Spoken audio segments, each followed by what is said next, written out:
अस्सलाम वालेकुम नाजरीन, आप देख रहे हैं नया पाकिस्तान तलत हुसैन के साथ जियो न्यूज़ पर इस्लामाबाद स्टूडियो से लाइव। आसिफ अली जरदारी साहब पाकिस्तान वापस आ गए। उनका बड़ा शानदार इस्तकबाल पीपल्स पार्टी ने अरेंज किया, लेकिन इसके साथ साथ रेंजर्स ने कराची में एक कार्रवाई की जो आसिफ अली जरदारी साहब के करीबी दोस्त के ऑफिस पर थी। वहां से असला निकला, 17 क्लाशनिकोव्स निकली, 4 पिस्तौल निकले, हजारों की तादाद में एमुनिशन निकला और कोई बॉल बॉम्ब भी वहां से बरामद हुए। अब पीपल्स पार्टी की तरफ से कहा यह गया है कि इन कार्रवाइयों पर हमारे तहफ़्फ़ुज़ात हैं और लगता यूं है चांडिया साहब के मुताबिक कि सियासी इंतकाम लिया गया है।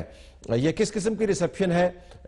वाकईतन ये एक हादसा है या ये वाकयात की एक तरतीब है जिसको पीपल्स पार्टी इग्नोर नहीं कर सकती? पहले हिस्से में हम इस पर बात करेंगे नाज़रीन। दूसरे हिस्से में आसिफ अली जरदारी साहब की वापसी के बाद पीपल्स पार्टी की पॉलिसी पाकिस्तान मुस्लिम लीग नून के बारे में क्या होगी? आसिफ अली जरदारी साहब क्या जो बिलावल भुट्टो साहब हैं उनके लिए स्पेस फराहम करेंगे या नहीं? बिलावल भुट्टो जरदारी साहब ने ट्वीट तो बड़ा जबरदस्त कर दिया कि अब count down for Raiwind has started और गो नवाज गो। लेकिन आसिफ अली जरदारी साहब की सियासत किसी और तरफ ही जाती हुई हमें नजर आती है। तो खुर्शीद शाह साहब हमें ज्वाइन करेंगे, उनके साथ हमारा इंटरव्यू होगा। पाकिस्तान मुस्लिम लीग नून का डंका बज रहा है, लेकिन पीटीआई परेशान नहीं है। जहांगीर खान तरीन साहब का कहना है कि जो लोकल बॉडीज के आखिरी मरहले के अंदर पीटीआई के साथ हुआ वो किसी पार्टी की मकबूलियत या उसकी अदम मकबूलियत का पैमाना नहीं है। पीटीआई अभी भी सबसे मकबूल जमात है। क्या वाकईतन पीटीआई के लिए लम्हा फिक्रिया है या मुस्कुराने की बात है? और क्या ये वाकईतन इंतखाबात के आखिरी हिस्से में पंजाब में बिलखसूस PMLN के लिए इतराने की बात है? एडिटोरियल कमेंट हम इस पर करेंगे। पहले इस पर चलते हैं नाज़रीन। हमें सैयद अखुंज़रा चटान साहब ने ज्वाइन किया है, रुकन central executive committee Pakistan Peoples Party Karachi में ये मौजूद है, इनका शुक्रिया। अयाज लतीफ़ पुलिजी साहब सरबराह कौमी अवामी तहरीक हमें ज्वाइन कर रहे हैं हैदराबाद से, और नुसरत सहर अब्बासी साहबा रुकन सिंध असम्बली पाकिस्तान मुस्लिम लीग फंक्शनल हमें ज्वाइन कर रही हैं कराची से। अखुंज़रा चटान साहब बताइएगा, ये कौन इंतकाम ले रहा है आपसे सियासी, जिसका इशारा चांडिया साहब ने अपने बयान में किया? बिस्मिल्लाहिर्रहमानिर्रहीम जी, आपको पता है कि अभी तक हम से कौन सियासी इंतकाम ले रहे हैं, और अब आपको ये भी पता है कि जब दहशतगर्दों के खिलाफ कोई कार्रवाई हो जाती है तो वो चुप सादा बैठ के आराम से बैठ जाते हैं, लेकिन जब पीपल्स पार्टी की तरफ से कोई बयान आ जाता है तो वो प्रेस कॉन्फ्रेंस करते हैं। और अभी तक जिन्होंने किया है, हम साफ लफ्जों में कह रहे हैं कि चौधरी निसार है और कोई भी नहीं है। चौधरी निसार हमेशा से हमने कराची में ऑपरेशन शुरू किया तो उसने रेंजर को एक ऐसी समत में डाल दिया। लेकिन अखुंज़रा चटान साहब का कलामी होती है, वहां से जो असला निकला है वो जाहिर है दुआ के लिए तो नहीं रखा हुआ था ना, बाकायदा वहां से असला बरामद हुआ है। वो किस खाते में जाएगा? और क्या आप समझ रहे हैं कि रेंजर्स जो है वो चीफ मिनिस्टर की आशीर्वाद मिल रही है? वहां पे कोई ऑपरेशन नहीं है। पंजाब में जो नेशनल एक्शन प्लान है इस पे कोई अमल दरामद नहीं हो रहा है।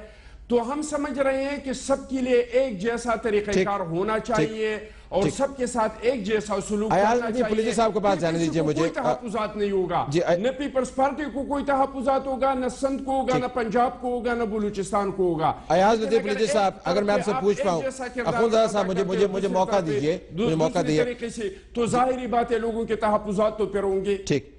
अयाज पुलिजी साहब ये बताइए, हमने रेड्स हमें बड़ी एक्साइट करती हैं। हमने 9-0 पे रेड किया, हम बहुत एक्साइटेड हो गए। हमने उसके बाद पकड़ धकड़ की, बड़े एक्साइटेड हो गए। फिर आपको याद होगा बयानात का सिलसिला शुरू हुआ, हमने कहा कि न जाने क्या हो जाएगा, असले के अंबार पकड़ेंगे, हम बड़े एक्साइटेड हो गए। लेकिन आखिर में आके कुछ नहीं होता। तो ये रेड जो है इसको हम जरा ओवर रीड तो नहीं कर रहे कि ये रेड होगी तो बड़ा कमाल हो गया?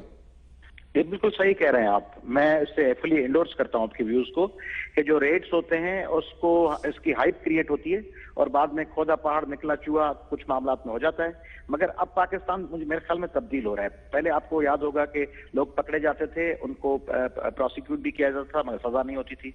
मगर आपने देख लिया सोलत मिर्जा का मामला, फिर आपने MQM के रेड का हवाला दिया तो बिल्कुल सही था। उसके हवाले से अभी जो हाल ही में हथियार बरामद हुए तो वो सिंध के प्रोसिक्यूटर जनरल की जिम्मेदारी थी, प्रोसिक्यूशन की जिम्मेदारी थी।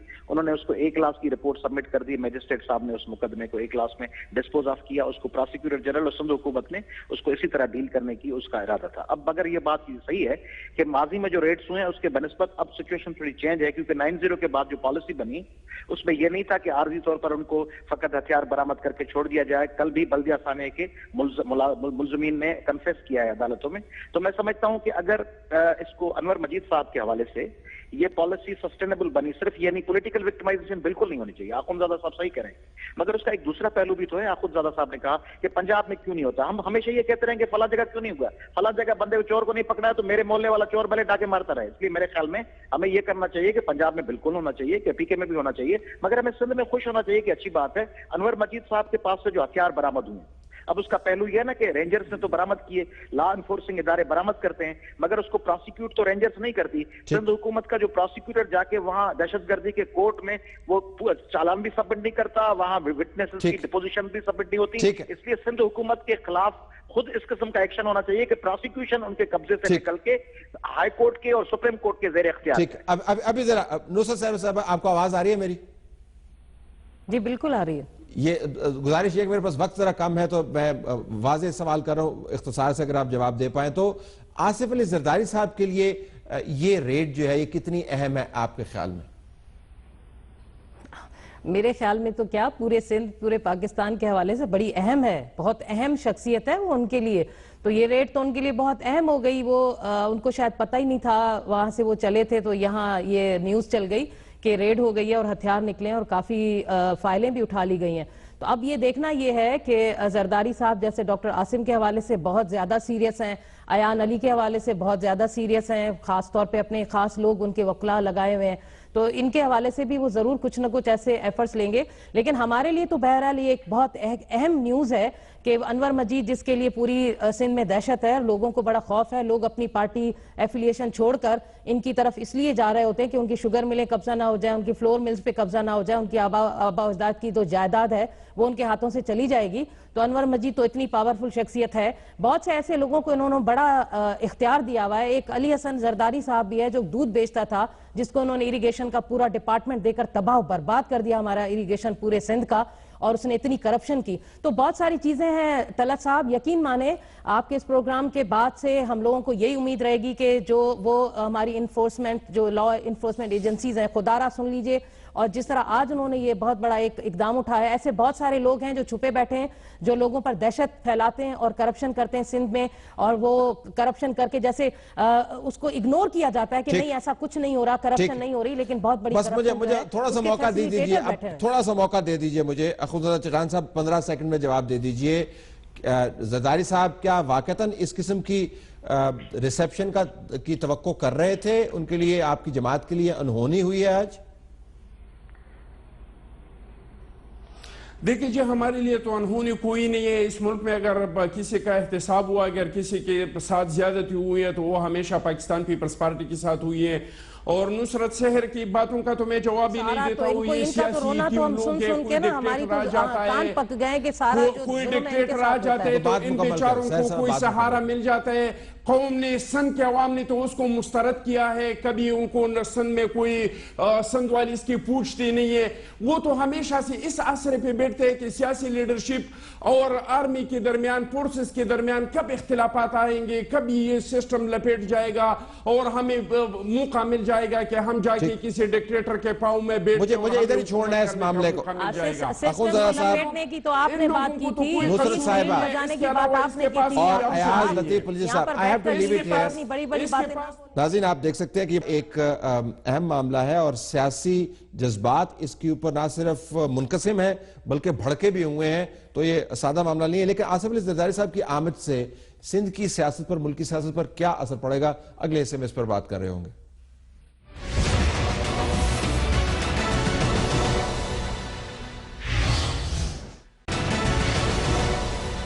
नाज़रीन हमें ज्वाइन कर रहे हैं सैयद खुर्शीद शाह साहब, अपोजिशन लीडर हैं कौमी असम्बली में, पाकिस्तान पीपल्स पार्टी के मरकजी लीडर हैं।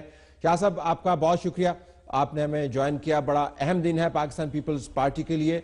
आसिफ अली जरदारी साहब वापस आ गए हैं। ज़रा मैं आपसे जानना चाहूँगा कि इनकी वापसी पीपल्स पार्टी के लिए आपके ख्याल में कितनी अहम है? یہ 27 دسمبر کے حوالے سے واپس آ رہے ہیں یا اب یہاں پر رہ کر سیاست ویسے ہی چلائیں گے جیسے پہلے چلا رہے تھے؟ جی شاہ صاحب. دیکھیں طلعت بھائی، ایک سیاست میں تو زرداری صاحب ہیں، کافی عرصہ وہ پریزیڈنٹ بھی رہے اور اس سے پہلے وہ ایم این اے بھی تھے، کیئر ٹیکر میں منسٹر بھی رہے. اس کا اپنا ایک ہسٹری ہے پالیٹکس میں، مگر بعد میں lastly he was a president. تو اس پریزیڈنٹ کے درمیان تو اس کی جو ریسپانسبلٹی تھی وہ ہیڈ آف اسٹیٹ تھے، اور ساری ذمہ داری چاہے وہ کس جماعت سے بھی ہو، کوئی بھی ہو، اس کے لیے کوئی اس چیز میں دو چیزیں نہیں تھی کہ یہ کس سے ریلیٹڈ ہے. تو اس وقت کی اس کی سیاست بالکل نیوٹرل تھی، کیونکہ ابھی وہ ٹائم بھی ان کا پورا ہو چکا ہے اور نیچرلی وہ ایک پاکستان پیپلز پارٹی کے چیئرمین بھی ہیں اور الیکشنز بھی نزدیک آ رہے ہیں.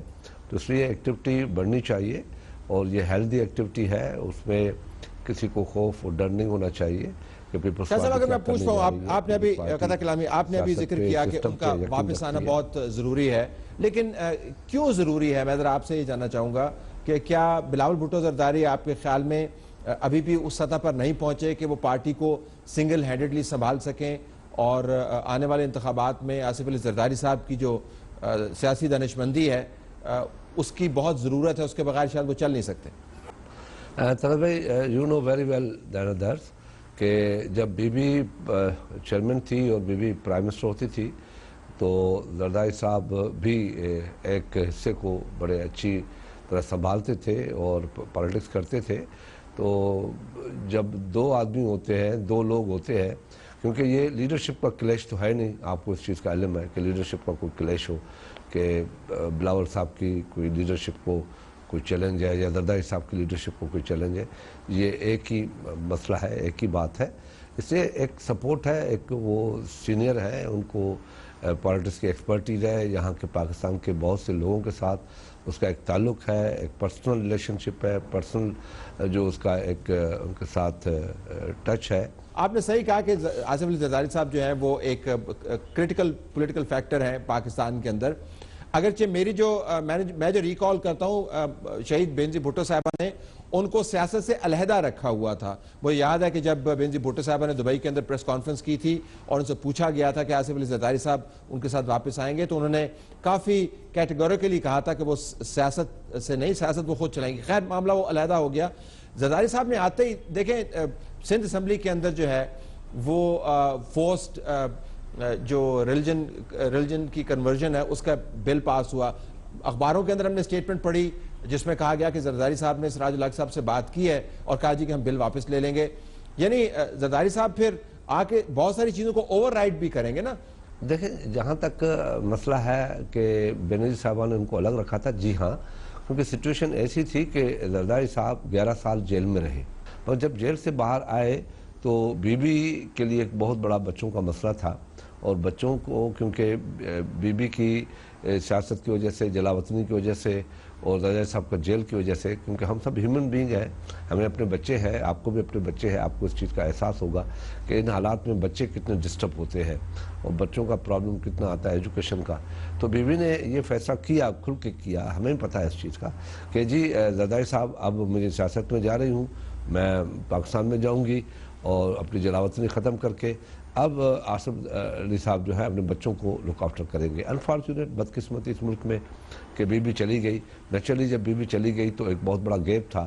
اس گیپ کو ان حالات میں اگر آپ دیکھیں جو سندھ میں اس وقت حالات ہو چکے تھے، اس وقت اگر زرداری صاحب آ کے یہ انٹرفیرنس نہیں کرتے، اس میں سیاست میں آنے کا اناؤنسمنٹ نہیں کرتے، تو جو چیزیں ان کے ہمارے ہاتھ میں تھی، جو زرداری صاحب نے اپنے ہاتھ میں لی، پیپلز پارٹی نے اپنے ہاتھ میں لی، کچھ لوگ اگر ہم نہیں لیتے تو اس کا فائدہ لیتے اور پاکستان کو بڑا نقصان ہونے کا خدشہ تھا.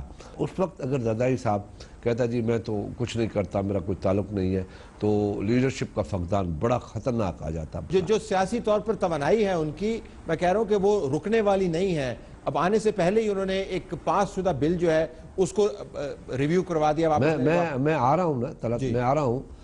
ہاں، मैं आ रहा हूँ, नेचुरली वो पार्टी के को चेयरमैन है, उसने सियासत से रिटायरमेंट तो नहीं लिया कि अगर ये कहा जाए कि उसने सियासत से रिटायरमेंट ले लिया और अब वो सियासत नहीं करेंगे, ये तो बात नहीं है।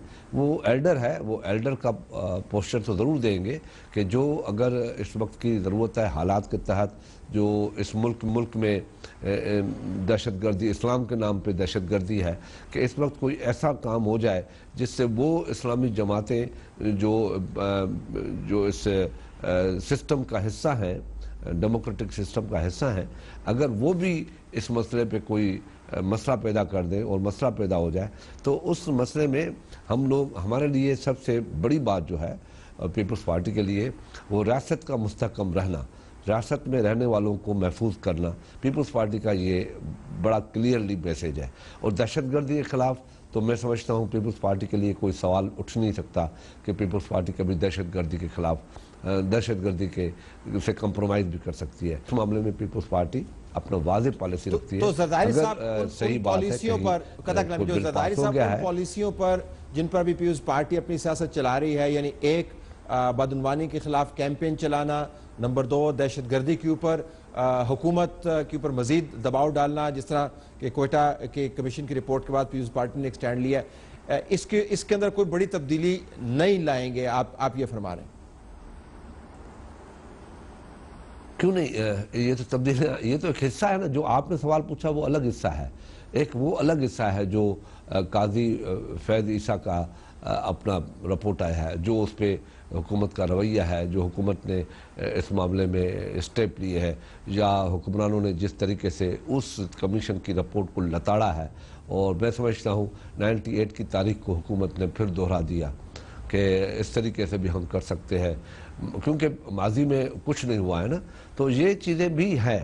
और जहाँ तक करप्शन का मसला है, करप्शन के मसले पे पीपल्स पार्टी बड़ी, हमें कहते हैं कि पीपल्स पार्टी भी ऐसे ही है जैसे बीजेपी कह दे कि मैं इस्लाम की हिमायत करता हूँ। जी बिल्कुल सही कहते हैं, वो ऐसा ही होगा। मगर उनसे ये पूछ ले कि 11 साल 12 साल हमें तो उल्टा लटकवा के रख दिया आप लोगों ने, क्या कुछ नहीं किया। आपने तो ऐलान किया था कि हमें घसीटेंगे, रोडों पे घसीटेंगे, लेंगे, पेट फाड़ के लेंगे, सब कुछ लेंगे, और $60 बिलियन हम वापस लेंगे। जी आप $60 बिलियन हम मुल्क में चंदा भी करके आपको वापस देने के लिए तैयार है। पहले तो पनामा में जो बिलियंस ऑफ रुपीज़ का मसला है उसको तो क्लियर कर दो। जो कतर के साथ भाईवारी की है, ब्रदरहुड आपने शो किया है उनके साथ, जिसका जिक्र कहीं नहीं था, उसका तो हिसाब दे दे, फिर हमारा पेट भी फाड़े, हमें रोडों पे कहा था ना। मैं सिर्फ आपसे ये जानना चाहता हूँ, आपने जो बयानिया बिल्कुल दुरुस्त आपने कहा कि हुकूमत के सामने जो वाज़ेह मामलात है उसके ऊपर उनकी पोजीशन जो है वो गैर मुबहम रही है, या उसके अंदर आपको दोगलापन नजर आता है, तो ये तमाम सवाल उठाने के बनते हैं। लेकिन इसके साथ साथ खुर्शीद शाह साहब, पनामा लीक्स का मामला जो है, वो जो जरदारी साहब और आपके जो मुख्तलिफ लीडरान हैं उनके ऊपर जो इल्ज़ामात लगते रहे हैं, उनको धो नहीं देगा।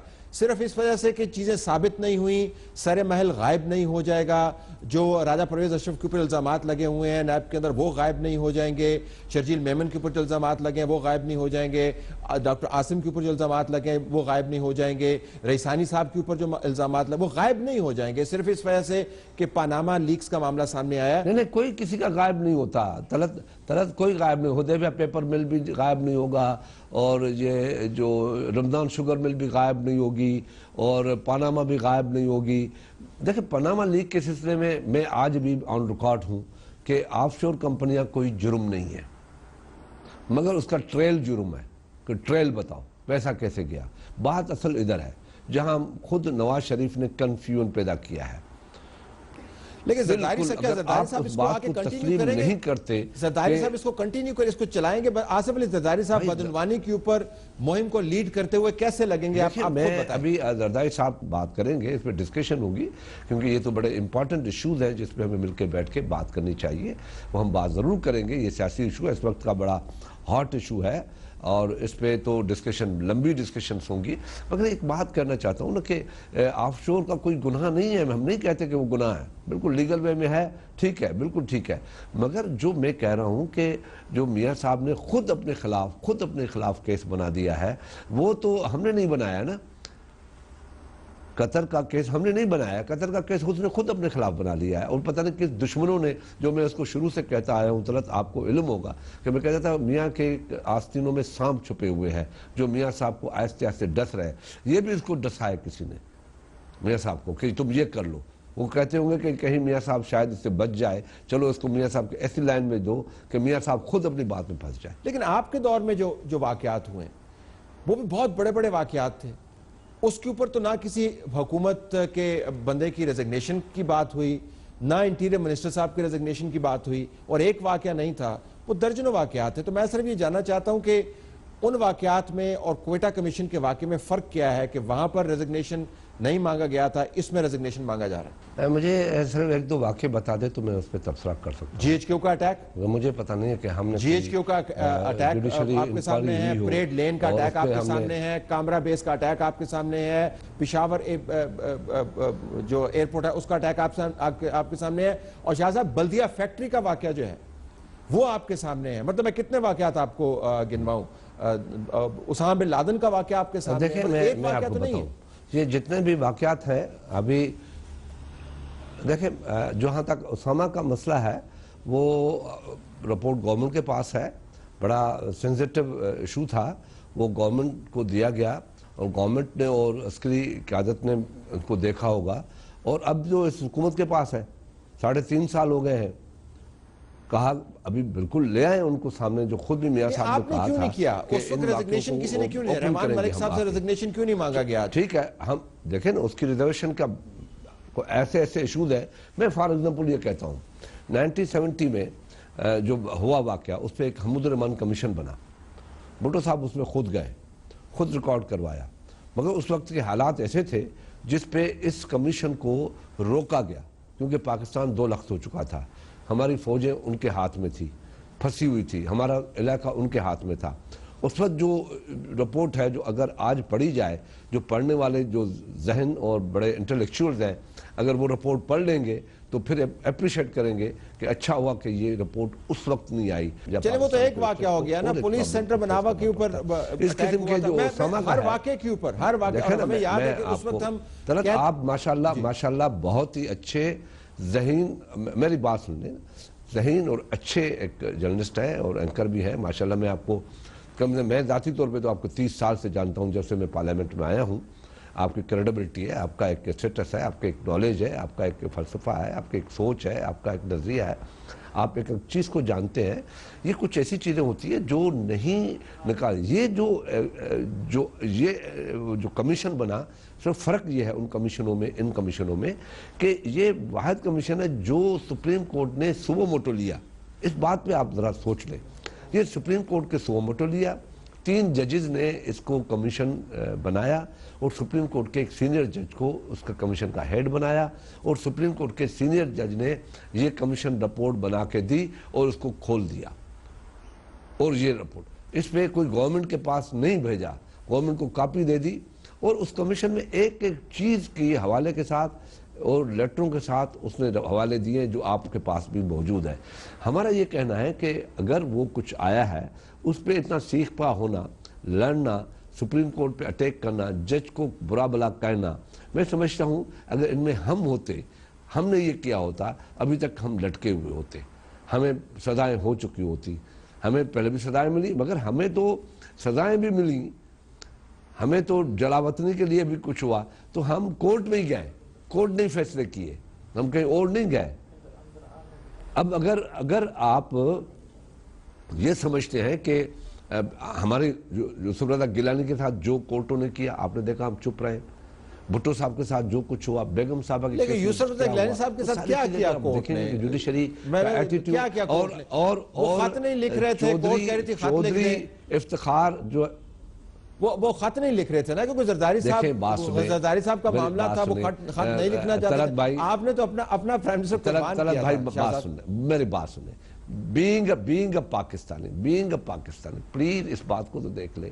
ٹھیک ہے، آپ صحیح کہتے ہوں گے، جو چودھری افتخار کا ایٹیٹیوڈ تھا حکومت کے ساتھ، جو مسلم لیگ کے ساتھ مل کے وہ کر رہا تھا، میں سمجھتا ہوں کہ آج پاکستان کی ہسٹری میں کچھ بھی ہو جائے، جو بھی سپریم کورٹ آئیں، ججز آئیں، اس طریقے کا ایٹیٹیوڈ کبھی کسی چیف جسٹس کا نہیں رہا کسی بھی حکومت کے ساتھ ڈائریکٹ کلیش میں آنے کا۔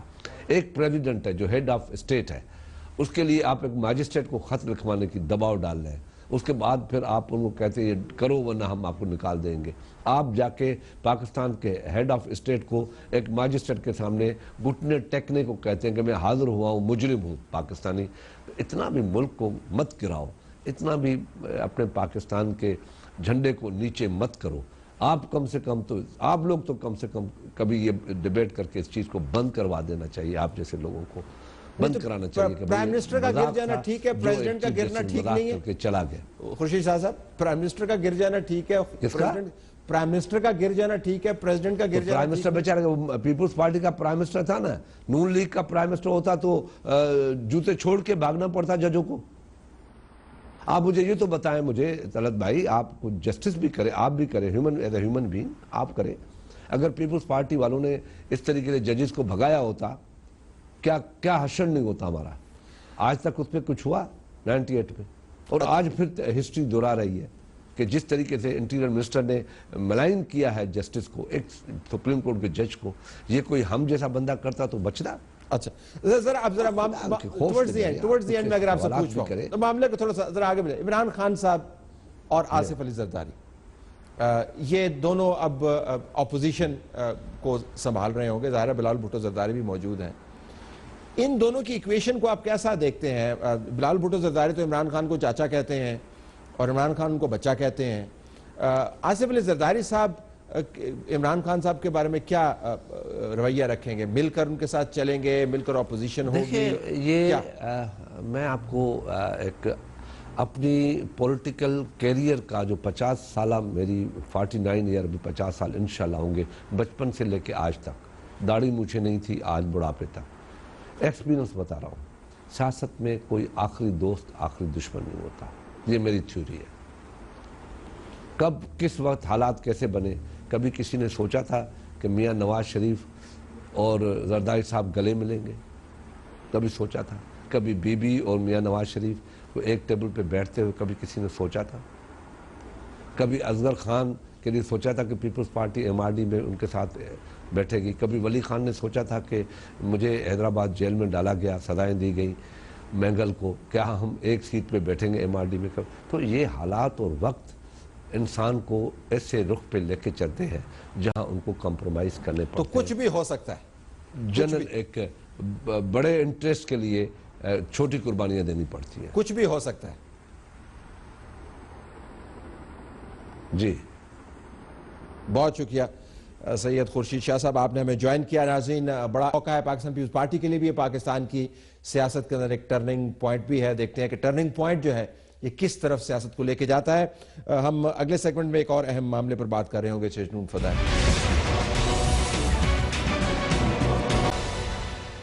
آئے ناظرین، چلتے ہیں اہم نقطہ کی طرف۔ اہم نقطہ کا تعلق بلدیاتی انتخابات کے آخری مرحلے سے ہے، جس کے اندر lord mayor, mayor, deputy mayor, جو ضلع کے چیئرمین ہیں، وائس چیئرمین ہیں اور میونسپل کارپوریشنز کے جو ہیڈ ہیں، ان کا انتخاب ہونا تھا۔ پنجاب کے اندر اگر آپ دیکھیں تو پاکستان مسلم لیگ نون نے وہاں پر مکمل طور پر سویپ کیا ہے اور 30 سیٹیں ان کے پاس ہیں، آزاد 2 ہیں، مسلم لیگ کاف کی 1 سیٹ ہے اور بعد 2 جگہوں پر عدالتی حکم کی وجہ سے انتخابات رکے ہوئے ہیں۔ میونسپل کارپوریشن کی 11 نشستیں، تمام کی تمام نشستیں پاکستان مسلم لیگ نواز نے جیت لیں۔ لاہور، گجرات، سیالکوٹ، سرگودا، ساہیوال، راولپنڈی میں میئر بلا مقابلہ منتخب ہو گئے۔ تحریک انصاف ضلع کونسل کی 1 بھی سیٹ نہیں لے سکی، ضلع کونسل کے 18 نشستوں پر امیدوار نہ کھڑا کر سکی۔ میئر کے لیے ملتان کی سیٹ پر صرف امیدوار کیا گیا تھا۔ پیپلز پارٹی کی بھی حالت اس سے مختلف نہیں ہے آج، لیکن جہانگیر خان ترین صاحب سے جب پوچھا گیا تو انہوں نے کہا جی کہ لوکل باڈیز جو ہیں وہ کسی پارٹی کی مقبولیت کا معیار نہیں ہے۔ تو اگر لوکل باڈیز بھی نہیں ہیں، اگر پروونشل الیکشنز بھی نہیں ہیں، اگر نیشنل اسمبلی کے الیکشنز بھی نہیں ہیں اور سینٹ کے الیکشنز بھی نہیں ہیں، تو پھر مقبولیت کا کیا معیار ہوگا؟ جمہوریت میں تو یہی 5-6 معیار ہیں۔ پاکستان تحریک انصاف کے لیے لمحہ فکریہ ہے، Peoples party, Pakistan Tehreek Insaf grass roots کے اوپر کتنی مقبول ہیں انتخابات کے اندر یہ معاملہ نظر آنا چاہیے. تنظیم سازی نہیں کریں گے تو یہی ہوگا. تو پیپلز پارٹی کو اور پاکستان تحریک انصاف کو بجائے اس کے کندھے اچکائیں اور الٹی سیدھی تھیریز دیں. بتانا یہ ہوگا کہ پاکستان پیپلز پارٹی اور پاکستان تحریک انصاف کو تنظیم سازی کی ضرورت ہے. پاکستان مسلم لیگ نواز کے لیے بھی خوشی کا موقع ہے, لیکن یہ بھی یاد رکھیں جو دھڑے ان کے ساتھ نہیں رہے وہ دھڑے آنے والے دنوں میں اور آنے والے انتخابات کے اندر جب بھی وہ ہوئے 2017 میں یا 18 کے اندر کلیدی کردار ادا کر سکتے ہیں. تو فی الحال لگتا ہے کہ بہت بڑی جیت ہے اور دوسری جماعتوں کی لمحہ فکریہ ہے, لیکن سیاست میں تبدیلی بڑی جلدی آ جاتی ہے. تو جو لوگ رہ گئے ان انتخابات کے اندر سے وہ اپوزیشن کی طرف رخ کریں گے. یہ معاملہ دیکھنے کا ہے. ہماری طرف سے یہ کچھ اجازت چاہتے ہیں. اللہ حافظ.